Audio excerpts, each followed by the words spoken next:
We were there as federal investigators unveiled corruption charges. Did you accept any bribes? Did you have a cheap patio built onto your house as a part of all this? News Center 7 starts now.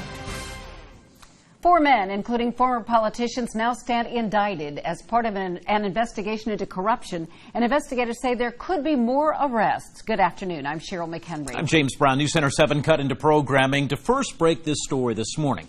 The men indicted here: Brian Higgins, former state representative Clayton Luckey, former Dayton City Commissioner Joey Williams, and current City of Dayton employee Rashawn Winburn. We have Team 7 coverage with News Center 7's Jim Otte, Mike Campbell, and Kate Bartley. Jim begins our Team 7 coverage with what the FBI said about this case this afternoon. Jim?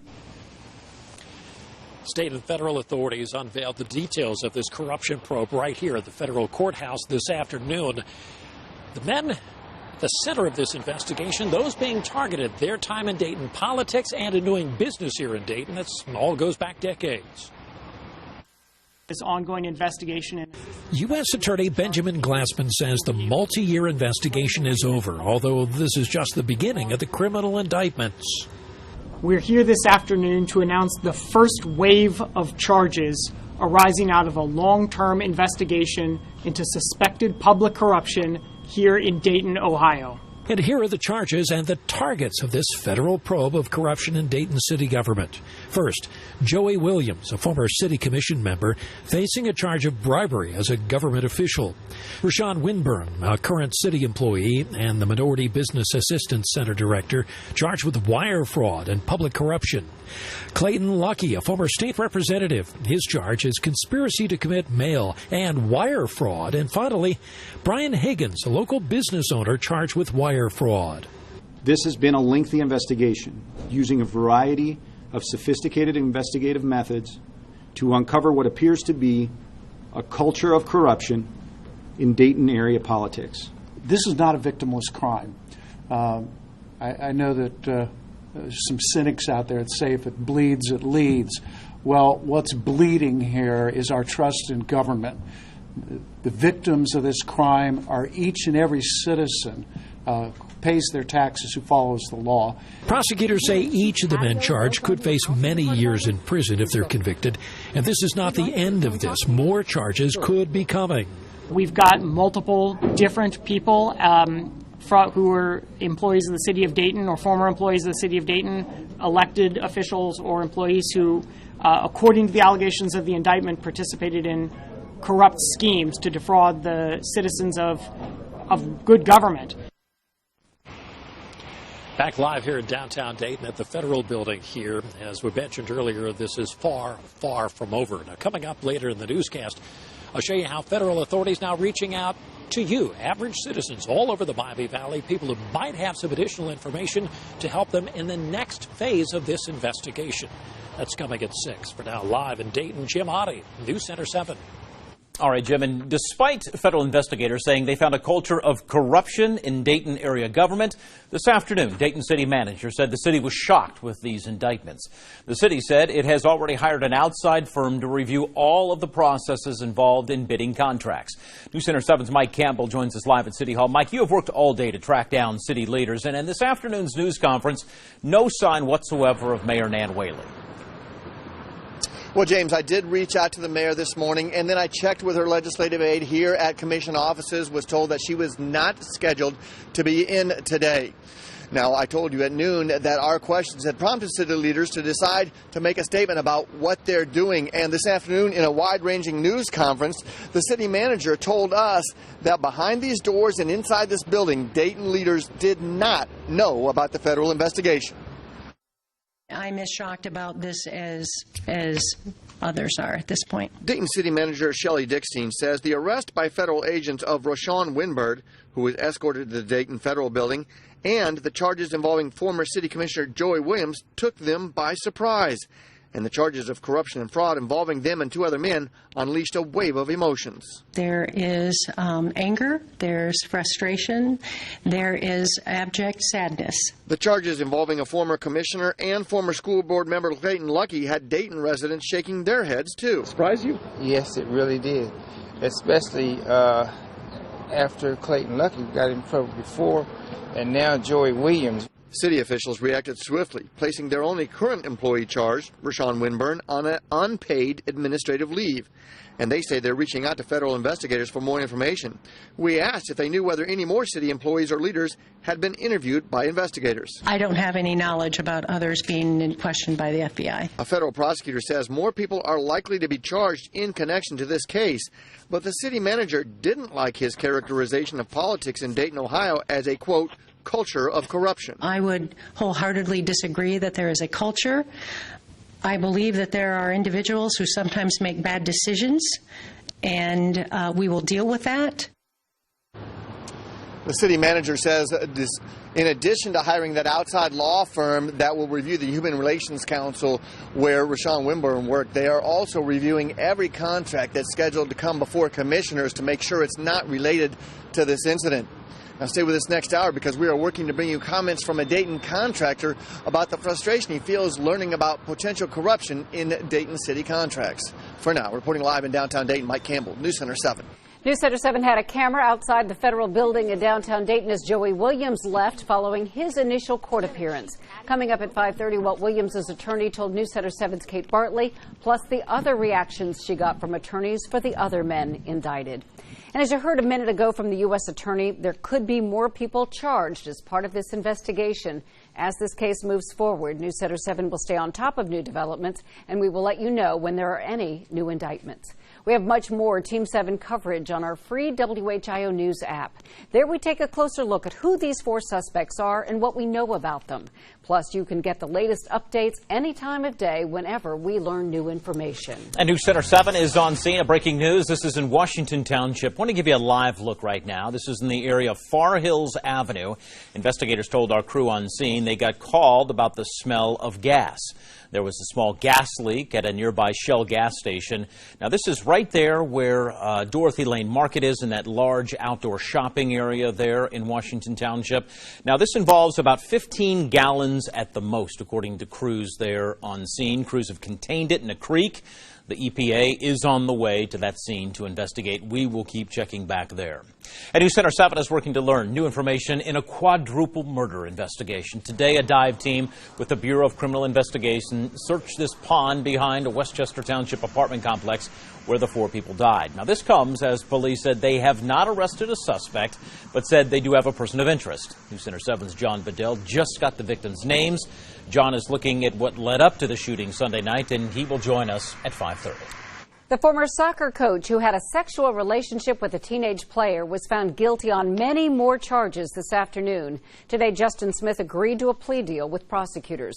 New at 5, News Center 7's Sean Cudahy is live with how today's developments fit into this lengthy case. Sean.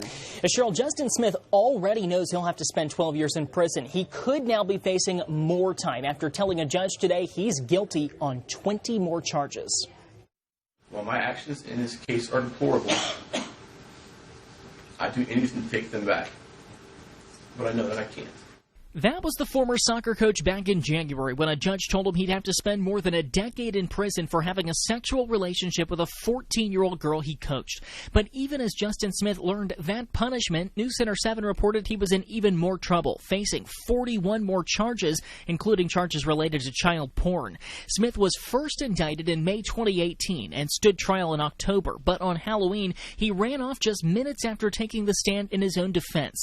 Smith cut off his ankle monitoring device, and occasionally photos would turn up of him on the run in Kentucky and in Tennessee. Deputies say he was using several cell phones and cash to slide under the radar, but his journey ended in December in Okaloosa County, Florida, where a woman he met on an online dating service got suspicious and reported him to investigators. I was there just a few days later as Smith arrived back in Dayton. He wasn't talkative that night. Justin, why'd you run? What do you have to say to your community, Justin? Now, more than 4 months later, guilty pleas on 20 more charges for Smith, avoiding another trial set to start just days from now. And instead of that trial in mid-May, Smith will now learn his next punishment when he's sentenced on May 16th. You can read all the charges he pleaded guilty to today on our WHIO News app. Reporting live, Sean Cudahy, News Center 7. And a man who shot and killed a 13-year-old boy could spend the rest of his life in prison. The judge sentenced McQuan Hubbard to life with the possibility of parole. after 15 years. Hubbard fired 15 shots and killed Jarius Gilbert Jr. in Hamilton last summer. Last week, a jury convicted co-defendant Cameron Tunstall for murder. He gave Hubbard the gun used in that shooting. A Wayne County man accused of trying to have someone killed is still in the Montgomery County Jail this afternoon. As News Center 7 told you earlier this month, investigators arrested Larry Blackstock in Dayton. He'd been wanted for months after he did not show up in Wayne County court. Blackstock is being held on $1 million bond. He's due back in court in late May. Blackstock allegedly tried to get a woman to kill an informant by paying her with drugs.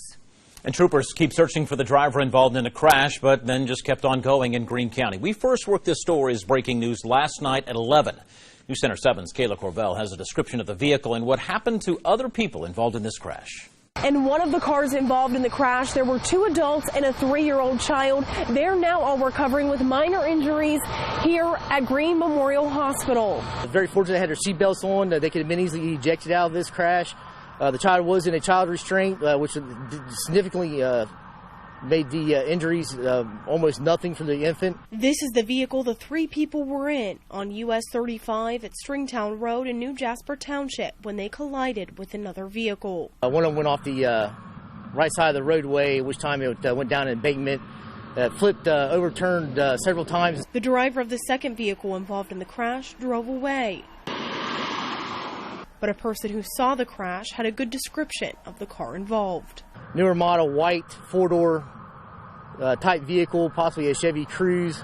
They're not sure on the make and model of that one. It should have some pretty good significant damage to it based on the impact of it. Ohio State Patrol sent out a Be on the Lookout alert for law enforcement agencies in Greene County and surrounding areas to help locate the vehicle involved. It's unfortunate that these things happen and everything like that.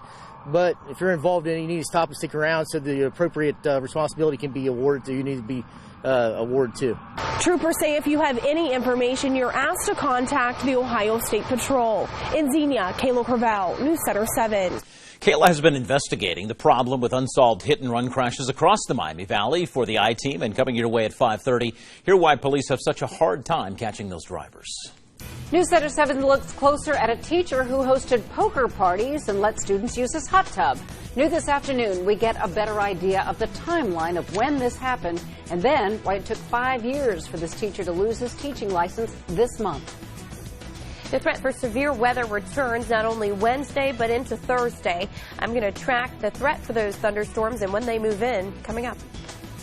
What police said a man told them after he tried taking this car with kids inside, and the reason officers do not buy that excuse. A carjacking caught on camera showed a man trying to steal a car with 2 kids inside. And now News Center 7 has learned the suspect told police this was a mistake. News Center 7's John Bedell is in Middletown with some of what police say the suspect told them right after they arrested him.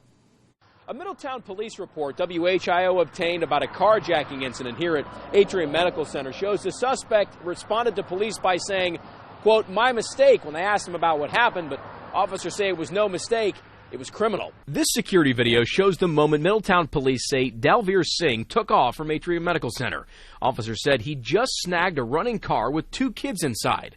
On the right side of the car, you can see the 8- and 10-year-old siblings escape. Police said Singh grabbed the girl's hoodie to try and keep her in the car, but the 10-year-old was able to get away. On the left, you can see their grandmother, who was driving, chasing after the car just before she was dragged by the vehicle, trying to save her grandchildren.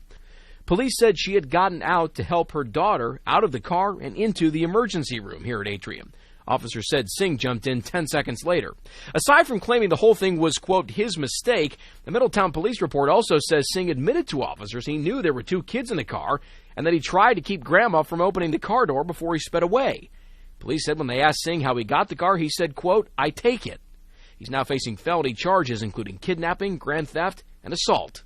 Singh has a court appearance set for Friday. We'll keep tracking this case and let you know what happens. In Middletown, I'm John Bedell, News Center 7.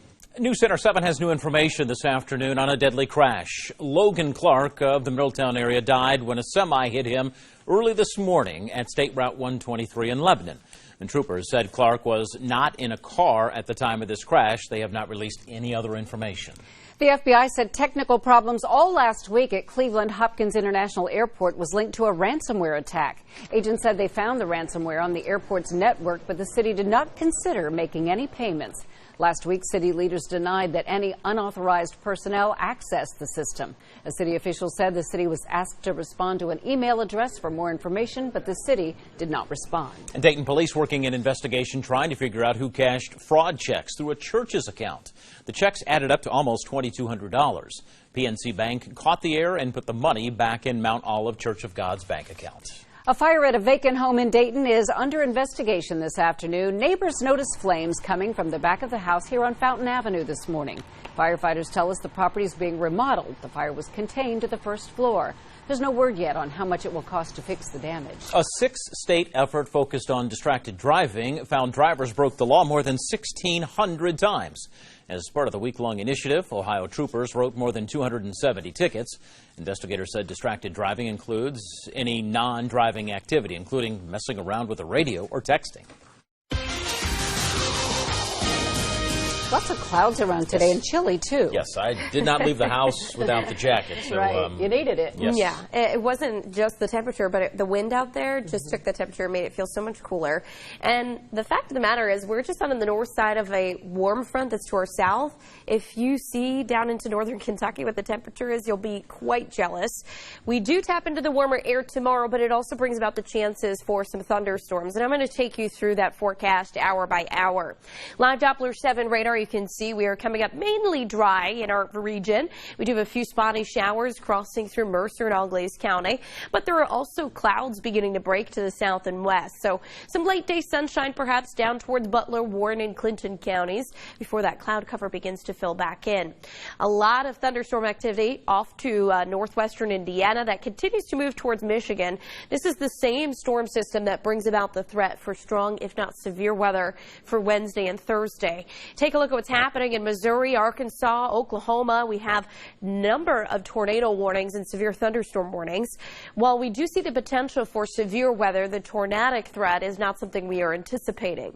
Severe weather outlook, we have a marginal risk for a couple of storms tomorrow that may reach severe limits.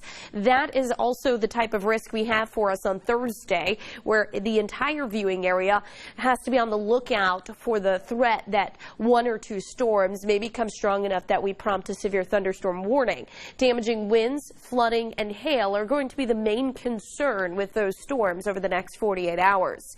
Look at that warm front I was just telling you about. We are at 62 degrees in the city of Dayton. 80s just to our south, really not even that far to our south is where those temperatures rise back into those 70s and 80s. But we're at 52 in Wapakoneta, 50 in Salina, more than a 10-degree difference from north to south, 65 in Springboro, 63 in Xenia. A look outside over downtown Dayton, you can see those mostly cloudy skies in place. We have an easterly wind at 13 miles an hour, which does make it feel cooler at times. Your current air temperature in the low 60s. We're going to hover around those lower 60s for the duration of the night and then actually start to climb towards sunrise tomorrow as that warm front starts to lift back northward. In fact, it may even bring a few spotty showers or a rumble of thunder during that early part of the day. Tomorrow's highs, nearly 80 degrees. 79 is our forecasted high for you in Dayton, 78 in Eaton area, and then Oxford up around 80 degrees as well. Wouldn't be surprised if someone does, in fact, hit 80 tomorrow. When we look at Futurecast, you'll see through the night we stay quiet. We have some broken cloud cover into the start of Wednesday. Then as we move towards Wednesday afternoon, this is when we see some energy that may spark off some showers and thunderstorms. There's 4:30 tomorrow morning, or afternoon, should I say. Some showers and storms start to move on through, very isolated, so there may be some spots that don't see much in the way of precipitation at all. But where those storms do bubble up is where we may see that threat for that strong to severe thunderstorm developing. Tomorrow night, we'll look at some quieter weather before more storms move in on Thursday. Outside of storms tomorrow, we're going to be ramping up the winds. You can see winds gusting up at 8 o'clock in the morning as high as 30 to 35 miles an hour. While Futurecast didn't show any shower or thunderstorm activity, we may want to check back in with Kirsty in the morning because energy like this oftentimes sparks off a few showers. As we head into the afternoon, we still have some gusty winds with the threat for those thunderstorms, and winds throughout the day could gust anywhere between 30 to 40. As we look at your 5-day forecast, we have that storm tracking alert for you tomorrow as well as Thursday. Temperatures will be in the mid to upper 70s both days, so we certainly have enough energy and warmth to fuel those storms. A few more showers on Friday, again on Saturday before we dry things out finally finally as we head towards Sunday. At 5:30, meteorologist Dante Jones will take a deep dive into Thursday's storm system. And at 6 o'clock, I have your Eyewitness 7 photo of the week. 4 men now stand indicted, and more charges could be on the way in a corruption and fraud case. At 5:30, what former City Commissioner Joey Williams' attorney told News Center 7 as he left federal court. A crash into a popular restaurant in this part of the valley could have had a much worse ending. When the car crashed and what was happening at the building that kept people safe.